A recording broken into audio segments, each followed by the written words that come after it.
नमस्कार, आप देख रहे हैं एनटीवी निष्पक्ष।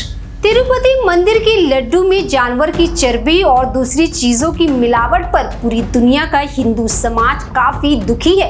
ऐसे में अब सरकार ने लड्डू के लिए घी सप्लाई करने वाली कंपनी बदल दी है। पुरानी कंपनी को ब्लैक लिस्ट करने की भी खबर है। अब तिरुमाला तिरुपति देवस्थानम यानी टीटीडी लड्डुओं के लिए नंदिनी ब्रांड का घी इस्तेमाल करेगा। आपको ये नंदिनी ब्रांड याद होगा, खास तौर से जब चुनाव हो रहे थे तब ये नाम काफी सुर्खियों में था। क्यों था वो भी हम आपको आगे बताएंगे। कंपनी को सप्लाई ऑर्डर भी दे दिया गया है। उत्तर भारत में जिस तरीके से अमूल या मदर डेयरी मशहूर है, ठीक उसी तरह दक्षिण भारत के हर घर में नंदिनी की पहचान है। नंदिनी कर्नाटक का सबसे बड़ा मिल्क ब्रांड है। आंध्र प्रदेश, तमिलनाडु, केरल, महाराष्ट्र और गोवा में भी इसकी धमक है। नंदिनी ब्रांड का मालिकाना हक Karnataka cooperative milk producer federation limited यानी केएमएफ के पास है। केएमएफ अमूल बनाने वाले Gujarat cooperative milk marketing federation यानी सीसीएमएफ के बाद देश का दूसरा सबसे बड़ा डेयरी कोऑपरेटिव फेडरेशन है। इसकी कहानी शुरू होती है 1995 से, जब कर्नाटक के कोडगु जिले में पहली सरकारी डेयरी खुली। तब किसान खुद घर घर तक दूध पहुंचाया करते थे। 70 का दशक आते आते मिल्क प्रोडक्शन बढ़ाने पर जोर दिया जाने लगा। जनवरी 1970 में दुग्ध क्रांति की शुरुआत हुई, जिसे व्हाइट रेवोल्यूशन भी कहा जाता है।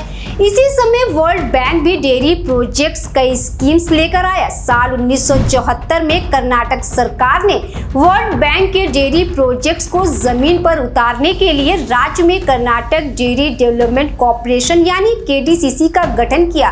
साल 1984 में इसका नाम बदलकर कर्नाटक मिल्क फेडरेशन कर दिया गया। इसी के आसपास कंपनी ने नंदिनी के नाम से पैकेट वाला दूध और दूसरे प्रोडक्ट्स बाजार में उतारे। कुछ ही समय में यह प्रोडक्ट्स पूरे दक्षिण भारत के बाजार में छा गए।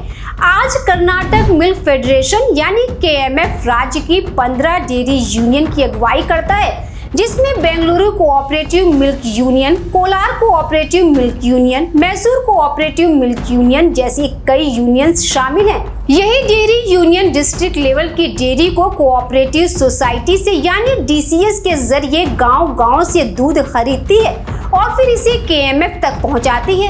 वो 24,000 गांवों के 26 लाख किसानों से हर दिन 86 लाख किलो से ज्यादा दूध खरीदती है।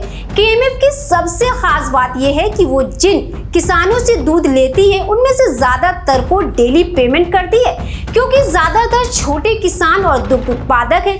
फेडरेशन के मुताबिक वह हर दिन दूध उत्पादकों को 28 करोड़ से ज्यादा का पेमेंट करती है। कर्नाटक मिल्क फेडरेशन के कुल 15 यूनिट हैं, जिनमें वह दूध की प्रोसेसिंग और पैकेजिंग करती है, फिर मार्केटिंग और सेल करती है।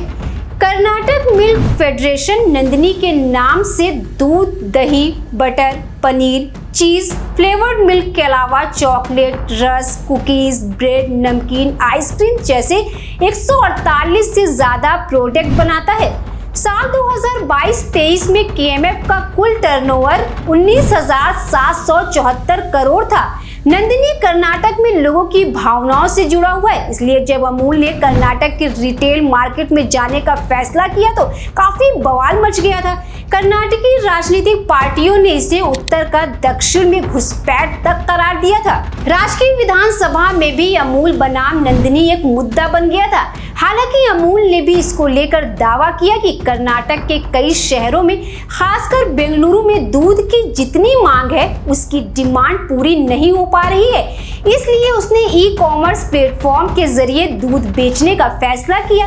अब अगर मंदिर में नंदिनी को पूरा कॉन्ट्रैक्ट मिल चुका है तो देखना दिलचस्प होगा कि ये विश्वसनीयता जो सनातनी भक्त हैं उनके शक को और गुस्से को कितना शांत करती है।